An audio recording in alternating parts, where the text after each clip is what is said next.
Esther was a Jewish girl. She lived in ancient Persia. King Xerxes was its ruler. Esther was an orphan. Her cousin Mordecai cared for her. He was a kind man. He taught her about God.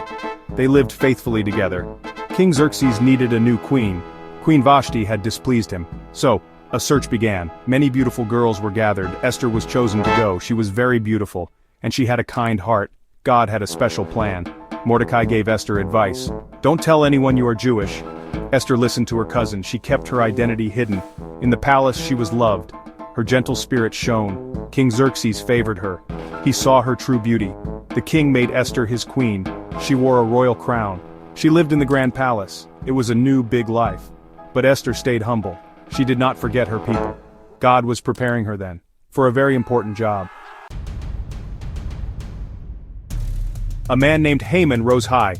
He was important to the king. King Xerxes gave him power. Haman was very proud. He demanded all should bow. Low before him they must fall. But Mordecai would not bow. He worshipped God alone. Haman grew extremely angry. His great pride was wounded. He hated Mordecai for this. Haman then made a cruel plan. He wanted to hurt all Jews, to destroy every single one. He tricked Persia's king to sign this wicked new law. The law said Jews must die, on a chosen day by lot. Mordecai heard this news. His heart filled with sorrow. He tore his clothes in grief. He sent word to Queen Esther about Haman's terrible plot. He begged her to help them. Esther was deeply afraid. To see the king uncalled was risky. The penalty could be death. No one dared to break this rule. But Mordecai firmly urged her. You are queen, he reminded, for such a time as this. Esther knew she had to act. Esther made a brave choice. She would go to the king, even risking her own life.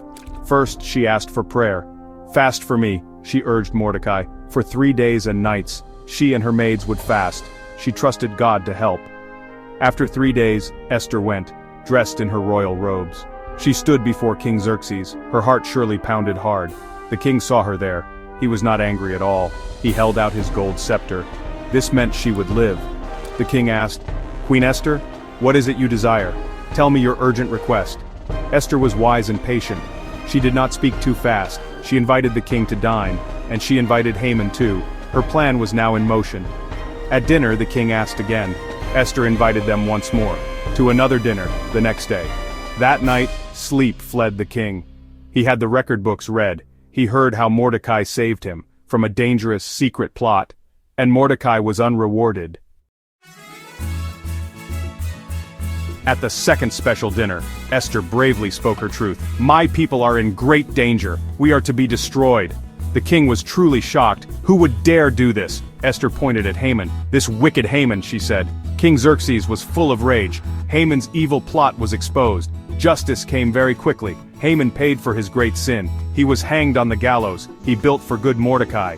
Then, Mordecai was honored. The king raised him up high. The old law still remained. Esther begged the king once more.